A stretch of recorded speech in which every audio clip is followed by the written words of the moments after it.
Hello viewers, இந்தியாவில் நாடாளுமன்ற தேர்தல் நெருங்கிட்டு வருதுங்க. என்னதான் இந்தியாவில் தேர்தல் நடந்தாலும் தமிழகத்தில் யார் அந்த 40 தொகுதியை கைப்பற்றுவாங்க, யாருக்கு அதிகமாக கிடைக்கும் அப்படிங்கிறது தான் பார்த்திங்கன்னா ரொம்ப சஸ்பென்ஸ் ஆகும், ரொம்ப ஒரு த்ரில்லிங்காகவும் பேசப்பட்டு வருது அப்படின்னு சொல்லலாங்க. ஸோ தமிழகத்தை பொறுத்த வரைக்கும் ஒரு பக்கம் திமுக அவங்களுடைய கூட்டணிகள், இன்னொரு பக்கம் அதிமுக அவங்களுடைய கூட்டணிகள். அதிமுக அப்படின்னு எடுத்துக்கிட்டிங்கன்னா முக்கியமாக பாமகவும் தேமுதிகவும் இருக்காங்க. திமுக அப்படிங்கிற மாதிரி எடுத்துக்கிட்டிங்கன்னா முக்கியமாக விசிக போன்ற கட்சிகள், நிறைய கட்சிகள் இருக்காங்க. ஸோ அதே போல் இன்னொரு பக்கம் பார்த்திங்கன்னா பாஜக கூட யார் கூட்டு சேர போகிறாங்க, என்ன நடக்க போகுது அப்படிங்கிறது ஒரு கேள்விக்குறியாக இருந்தாலும் பாஜக கண்டிப்பாக அதிமுக கூட கூட்டணி வைப்பாங்க அப்படிங்கிற மாதிரி ஒரு சிலர் சொல்கிறாங்க. அதாவது பாஜகவில் இருக்கவங்க சொல்கிறாங்க.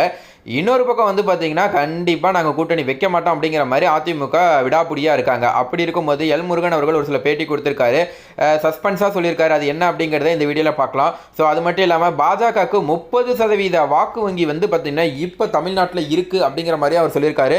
ஸோ ரொம்பவே பார்த்திங்கன்னா ஒரு சில ரொம்ப ஒரு நம்பிக்கையாக சொல்லியிருக்காரு. ஏன் அப்படி சொல்கிறார் அப்படிங்கிற தகவலையும் இந்த வீடியோவில் தொடர்ந்து பார்க்கலாம். அது மட்டும் இல்லாமல் அதிமுக கூட்டணியில் பாஜக பார்த்திங்கன்னா கண்டிப்பாக இடம்பெறணும் அப்படிங்கிறதுக்காக மோடி அவர்கள் பார்த்திங்கன்னா ரொம்பவே ஆசைப்படுறாரு.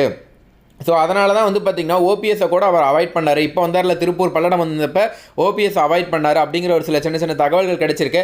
அப்படி அது அந்த என்னெல்லாம் அப்படிங்கிறத பற்றி தான் இந்த வீடியோவில் நம்ம பார்த்திங்கன்னா முழுசாக பார்த்து தெரிஞ்சுக்க போகிறோம். ஸோ அதுக்கு முன்னாடி நம்ம சேனலை சப்ஸ்கிரைப் பண்ணலன்னா மறக்காமல் சப்ஸ்கிரைப் பண்ணுங்கள். அப்படியே அந்த பெல் பட்டனையும் ப்ரெஸ் பண்ணிக்கோங்க. வாங்க வீடியோக்குள்ளே போகலாம். ஸோ தமிழ்நாட்டில் இன்றைய தேதியில் பாஜகவுக்கு 30% வாக்கு வங்கி உள்ளதாக மத்திய இணையமைச்சர் எல் முருகனை பார்த்திங்கன்னா சொல்லியிருக்காரு.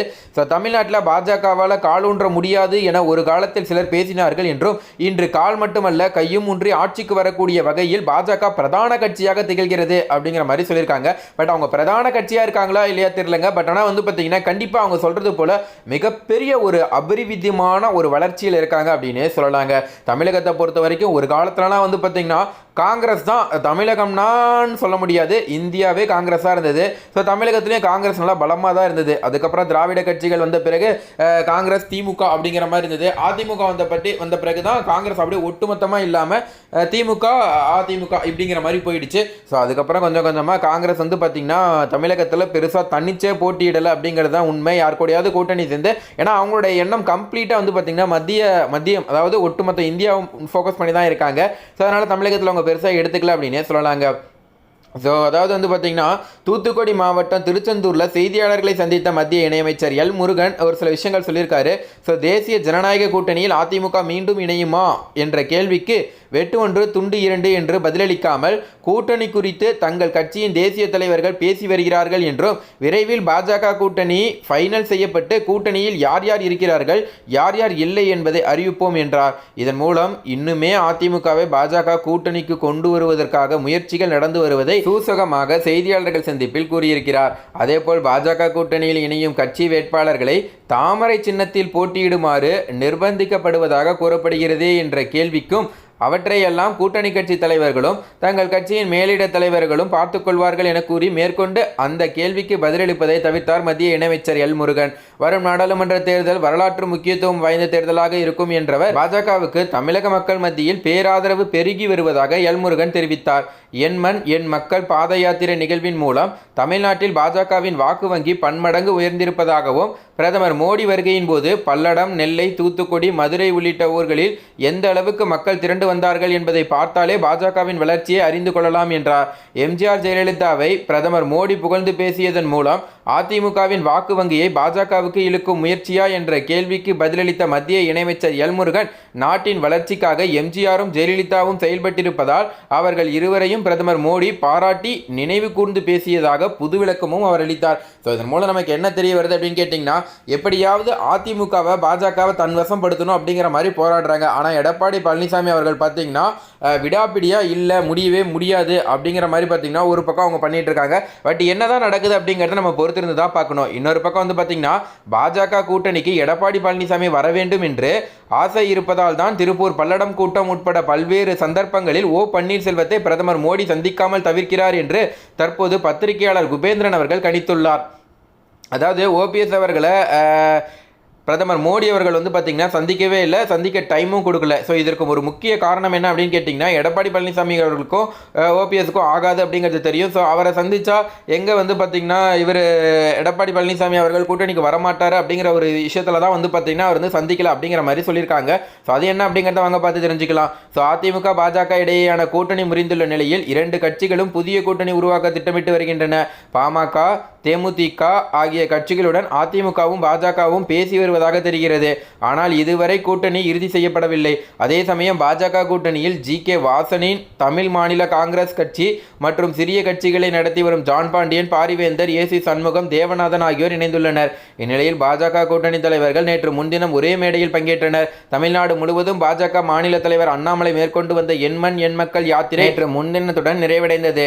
இதையொட்டி திருப்பூர் மாவட்டம் பல்லடம் அடுத்த மாதப்பூரில் நடந்த பாஜக பொதுக்கூட்டத்தில் பிரதமர் நரேந்திர மோடி பங்கேற்று உரையாற்றினார். இந்த கூட்டத்தில் தமாக தலைவர் ஜி.கே. வாசன், ஐஜேகே தலைவர் பாரிவேந்தர், புதிய நீதி கட்சி தலைவர் ஏ.சி. சண்முகம், தமிழறிவு மணியன், ஜான் பாண்டியன் உள்ளிட்ட பலர் கலந்து கொண்டனர். இந்த கூட்டத்தில் கலந்து கொள்வார்கள் என்று யூகிக்கப்பட்டு வந்த முன்னாள் முதல்வர் ஓ பன்னீர்செல்வம், அமமுக பொதுச் செயலாளர் டிடிவி தினகரன், தமாக தலைவர் சரத்குமார் ஆகியோர் பங்கேற்கவில்லை.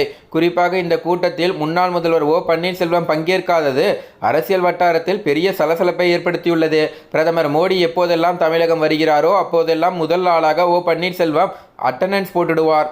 ஆனால் நேற்று நடைபெற்ற பாஜக பொதுக்கூட்டத்தில் அவர் பங்கேற்காதது பெரிய விவாதங்களை கிளப்பியுள்ளது. ஓ பன்னீர்செல்வமும் டிடிவி தினகரனும் ஒவ்வொரு முறை செய்தியாளர்களை சந்திக்கும் போதும் நாங்கள் தேசிய ஜனநாயக கூட்டணியில் தான் இருக்கிறோம் என்று சொல்லி வருகிறார்கள். ஆனால் நேற்று முன்தினம் மற்ற கூட்டணி கட்சியில் இருந்து பாஜகவுக்கு வந்தவர்கள் எல்லாம் பாஜகவின் திருப்பூர் பல்லடம் கூட்டத்தில் பங்கேற்றிருந்தனர்.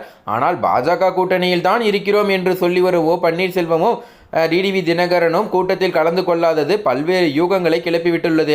இந்த நிலையில் பாஜக கூட்டணிக்கு எடப்பாடி வர வேண்டும் என்று பிரதமர் மோடி விரும்புவதால் தான் ஓ பன்னீர்செல்வத்தை மேடைக்கு அழைக்கவில்லை என்று பத்திரிகையாளர் குபேந்திரன் தெரிவித்துள்ளார். இது தொடர்பாக அவர் கூறியதாவது, எப்படி இருந்தாலும் ஓ பன்னீர்செல்வமும் டிடிவி தினகரனும் பாஜக கூட்டணிக்கு வரத்தான் போகிறார்கள். பிறகு ஏன் அவர்களை கூப்பிட வேண்டும்? வீட்டு வாசலிலே காத்து கிடைக்கிறார்கள். நான் எதற்கு உங்களை பார்க்க வேண்டும்? எப்படி இருந்தாலும் எங்க வீட்டுக்குள் வரத்தான் போகிறீர்கள். வராதவர்களை தானே கூப்பிட வேண்டும். இதற்குத்தான் காத்திருக்கிறார்கள். பிரதமர் மோடி ஓ பன்னீர்செல்வத்தை சந்திக்காமல் இருப்பதற்கு காரணம் எடப்பாடி பழனிசாமியை பாஜக கூட்டணிக்கு வர வைக்க வேண்டும் என்பதற்காகத்தான். இல்லை என்றால் இப்படி பேசுவாரா?